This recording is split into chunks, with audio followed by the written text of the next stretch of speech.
Assalamualaikum warahmatullahi wabarakatuh. Selamat pagi menjelang siang. Bagaimana kabar kalian hari ini? Semoga dalam keadaan sehat walafiat. Ketemu lagi di hari ini di mata pelajaran teknologi layanan jaringan.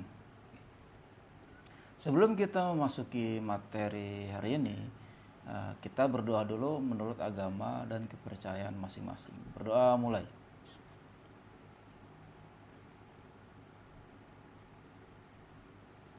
Selesai.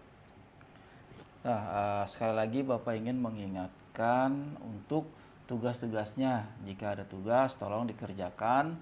Dan nanti setelah kalian menonton eh, materi dan menonton video ini, serta kalian simpan atau kalian catat materi hari ini, kemudian di-upload ke Google Form yang sudah disediakan, baik itu nanti Bapak kirim ke wali kelas ataupun ke ketua kelas kalian. Nah, minggu lalu kita sudah membahas tentang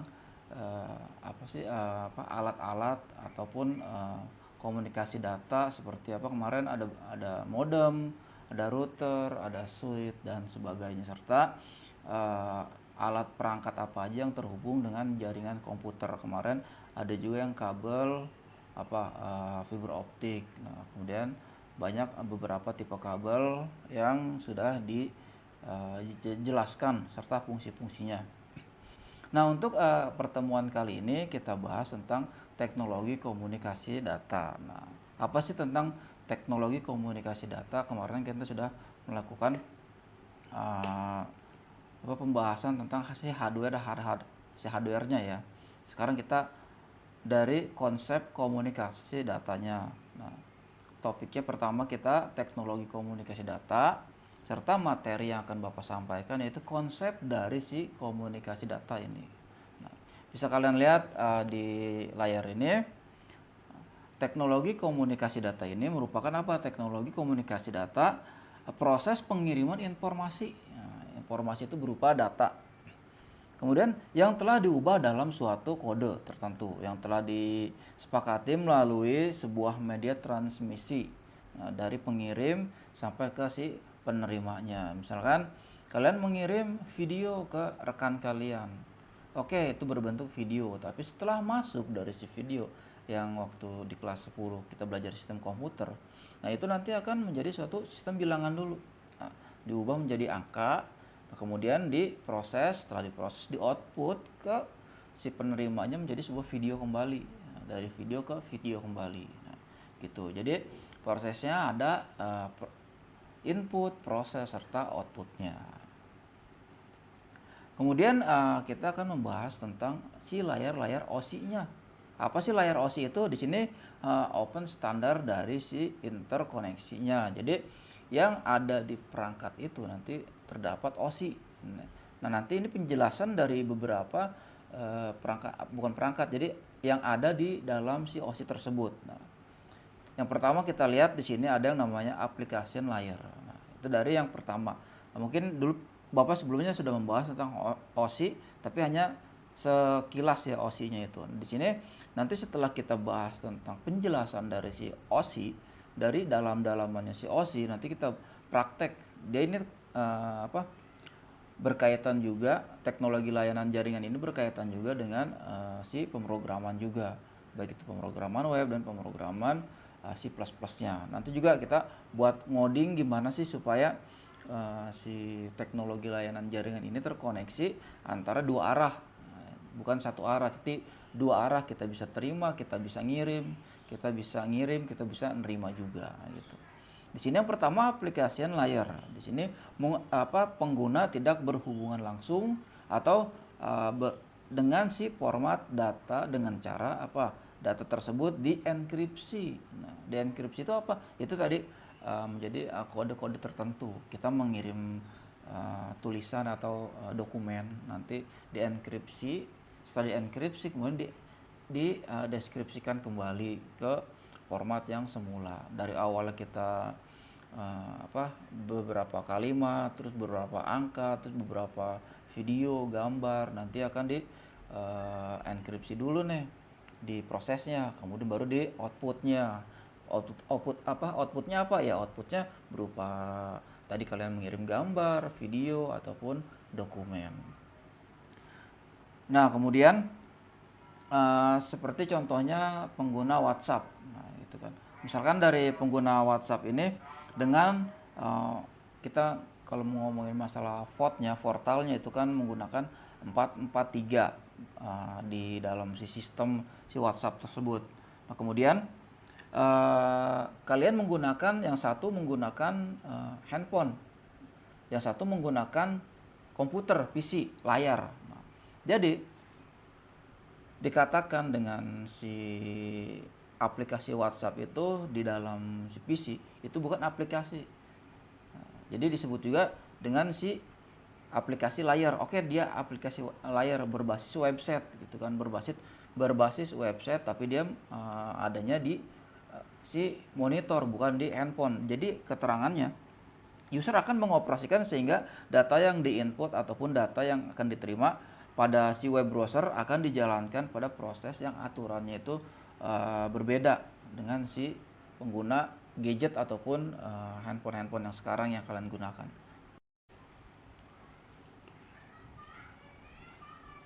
Nah, yang keduanya ini presentation layer. Nah, setelah diatur persiapan si koneksinya berhasil dijalankan, maka data dan informasi dari suatu aplikasi si website yang tadi, contohnya tadi si WhatsApp yang bekerja pada si aplikasi layar si komputer. Jadi dengan format data tertentu akan diproses menjadi bentuk kode khusus dengan seri presentation layer.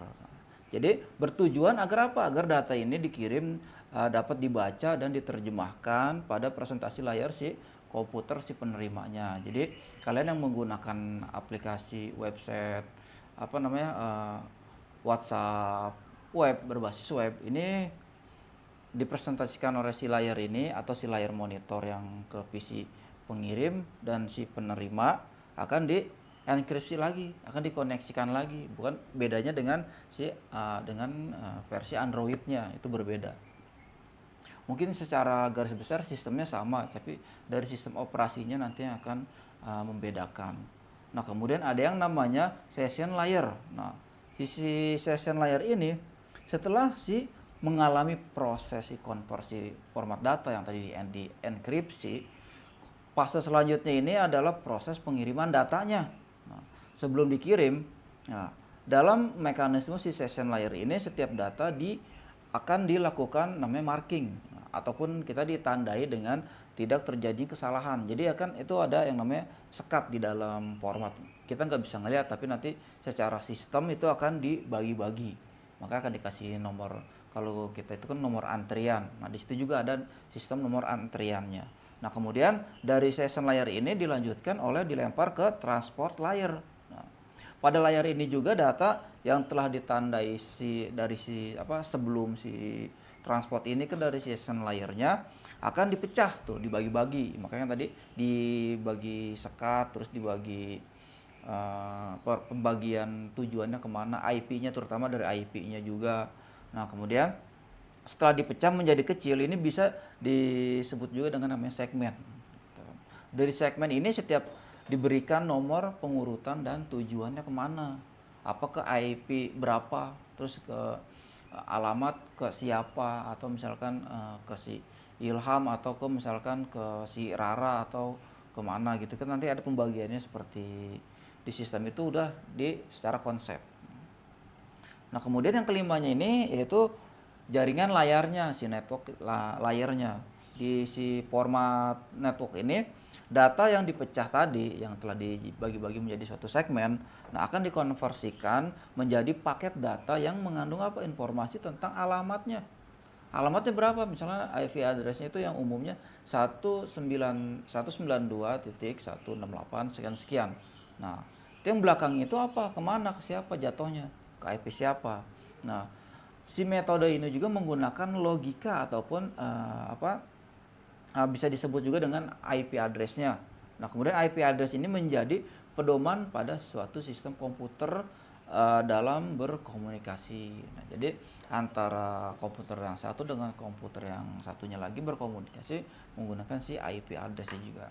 Nah, dari yang itu kita masuk ke bagian ke data link layer. Nah, dari data link layer ini paket data yang telah berhasil diciptakan dari si jaringan layar tadi, si network tadi akan diubah menjadi suatu frame. Nah, dari si frame ini akan dibentuk jadi bit. Nah, bitnya ini berapa? Tergantung dia misalkan dari kalau misalkan perpaduan angka dan huruf dan angka menjadi suatu hexadesimal, itu menjadi seperti apa nantinya, atau menjadi contohnya bilangan biner. Nah, akan masuk ke frame itu 1 dan 0. Misalnya 1 itu on, 0 itu off. Nah, jadi akan dipresentasikan nih logikanya seperti apa, menjadi tegangan yang sangat melonjak gitu. Kemudian dari yang itu kita masuk ke physical layer-nya. Nah, physical layer ini dari suatu bit yang tadi, dari yang si bit data link ini, nah akan diolah lagi nih. Nah, diolah menjadi diteruskan oleh si physical data. Dari si physical layer ini diteruskan menjadi suatu standar kecepatan yang transfer data tersebut serta menggunakan metode pengirimannya. Tadi pengiriman itu kan menggunakan IP address. Nah, dan si penerima juga merupakan tanggung jawab dari si physical layernya. Biasanya juga dari si physical layer ini identik dengan pengaturan standar operasional komputernya. Itu di hardware-nya biasa menggunakan NIC-nya, WLAN-nya, Bluetooth, serta hub dan switch, serta hardware perangkat komputer lainnya. Nah, itu bagian-bagian dari dalaman si OSI. Nah, nanti kita buat coba aplikasi sederhananya menggunakan biasa kita kan di web menggunakan HTML, tapi ini nanti kita menggunakan PHP. Gimana sih kita menggunakan PHP ini? Nanti bisa kita siapkan apa aja yang dibutuhkan untuk kita ngoding di teknologi layanan jaringan ini. Kita koneksiin apa sih yang menjadi perbedaan antara si HTML dan si PHP. Sebenarnya sama aja, cuman nanti itu bahasa pemrogramannya akan membedakan. Oke, demikian dalam pembahasan OSI ini, komunikasi data ini baru hanya penjelasan dari si OSI. Nah, nanti kita bahas lagi tentang dari komunikasi data lainnya. Mungkin dari pembahasan ini kurang begitu kalian memahami, terlalu banyak yang Bapak sampaikan kata-katanya belum kita praktekin. Nanti kita setelah praktekin kalian akan tahu juga. Dan Bapak juga akan mencari dulu yang termudah gimana prakteknya biar kalian memahami juga. Oke. Mungkin hari ini belum ada tugas, tetap kalian catatan hari ini bisa kalian tulis, kemudian di-upload ke link yang sudah disediakan nanti. Oke. Terima kasih, tetap kalian di rumah aja, jaga kesehatan kalian. Kalau juga mau ditanyakan silakan japri ke Bapak untuk materi-materi hari ini. Oke. Terima kasih. Wassalamualaikum warahmatullahi wabarakatuh.